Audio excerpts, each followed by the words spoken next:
Hello and welcome to Cinema Obscura.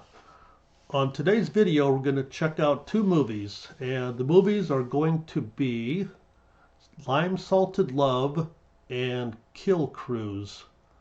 So let's go ahead and get into the first video. The first movie is the 2006 film Lime Salted Love. This movie is tagged as a drama by IMDb.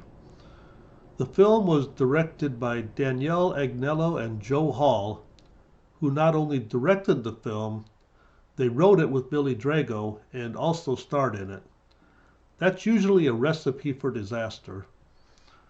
Aside from Kristanna Loken, who was the female Terminator in Terminator 3, and Billy Drago, who has a long list of acting roles, none of the cast members look familiar, and a brief glance over the IMDb credits show most didn't have much of a career in films. Lime Salted Love is a film I have on DVD, and it comes with a number of features.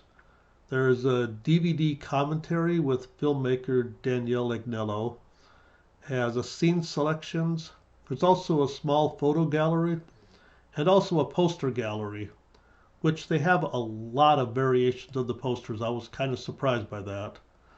And it also has a number of trailers included also. The trailers are for Valley of the Heart's Delight and Rolling. It doesn't have any subtitles offered. I haven't seen this movie before I watched it for this channel.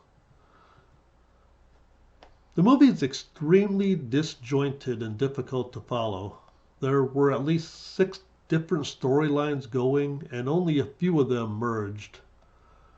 When the last scene finishes, it kind of wraps everything up.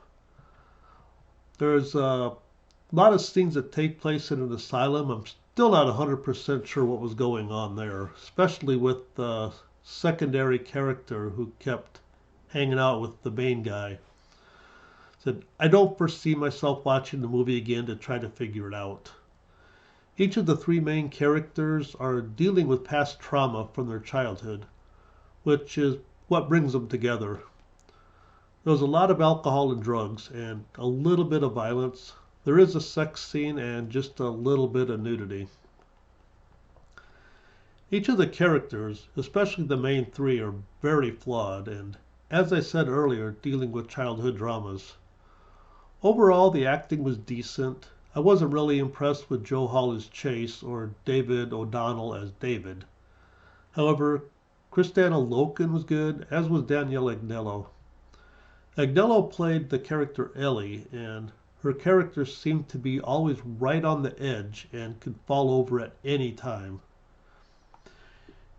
If you decide to watch this movie, make sure you pay attention, as there's a lot going on, and sometimes comes at you in just short bursts. So if you're not paying attention, some of it might not make sense. Of course, even if you are paying attention, some of it won't make sense. I did enjoy some of the music, but for the most part was just indifferent to it. Look for this movie on Tubi, as it's currently available there at the post of this video. Lime Salted Love is rated R, and it's 92 minutes long and is presented in Dolby Digital. At the time of posting, Lime Salted Love had a 3.6 rating on IMDb with 246 ratings. I personally give this movie a rating of 4 stars. I was surprised to see that almost 70 people gave it 10 stars. They must have seen something I didn't. Our second film is Kill Cruise from 1990. IMDb has it listed under Adventure, Drama, and Thriller. This movie was written and directed by Peter Keglevic, and it stars Jürgen Prochnow, Patsy Kensit, and Elizabeth Hurley. They've all had long careers in the film industry and are still active into the 2020s. I have Kill Cruise on DVD.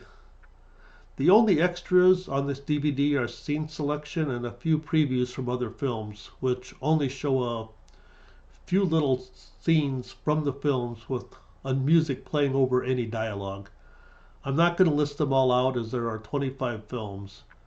And since they're not really trailers but just 10-second previews, it's not worth the time. It doesn't have any subtitles offered.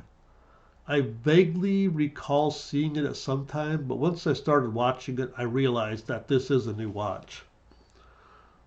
The basic storyline is that a washed up boat captain gets tricked into taking a couple British singers to Barbados, or Barbados, whichever you want to pronounce it. And of course, things happen. At first, it's just random stuff that endangers the boat and all aboard. But soon, things take a turn, and one or more of the people on board are in danger. The film reminds me a little bit of Dead Calm for the obvious reasons. The tension never really built up to the point where I felt anxious for any of the characters. There's one short sex scene, but other than that, it's pretty tame. However, we do get to see a dog taking a dump, so there's that.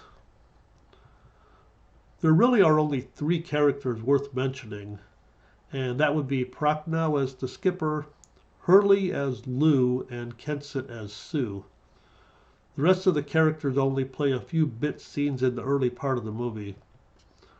Once they hit the open ocean, it's just the 3 of them. Each character has something that feels off with them, and it's just a matter of time before one or more of them come to harm. Hurley and Kensett really seem to get into their roles, especially the singing parts. But I got the feeling that it was just a paycheck for Prochnow, as he never really came across as that convincing in his role. Or even that he really cared outside of a few scenes. The ending is kind of leaves everything out in the open, as it doesn't really have a concluding scene. It just kind of tells you a little brief snippet at the end, like this happened. If you're looking to kill 90 minutes and you have access to it, it's worth a watch. I wouldn't go out of my way to track it down unless you're a fan of one of the 3 stars. Kill Cruise is currently available on tubing at the time of this posting. Kill Cruise is rated R and is 92 minutes long and is presented in Dolby Sound. At the time of posting, Kill Cruise had a 4.8 rating on IMDb with 945 ratings. I personally give this movie a rating of 4. I might have gone 5, but Prochnow's uninspired portrayal as the captain just dragged it down a notch for me. I hope you enjoyed the video, and if you did, hit the like button below. That really helps, and if you know someone who might enjoy it, please point them in this direction. Word of mouth is the best publicity. If you want to be alerted to when the next video drops, make sure to hit the subscribe and alert buttons.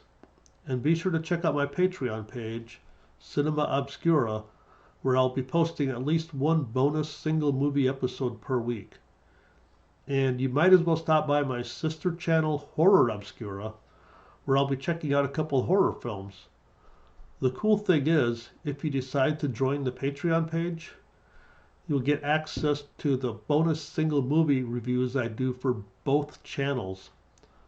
So thanks again for checking out the video, and have the best day ever.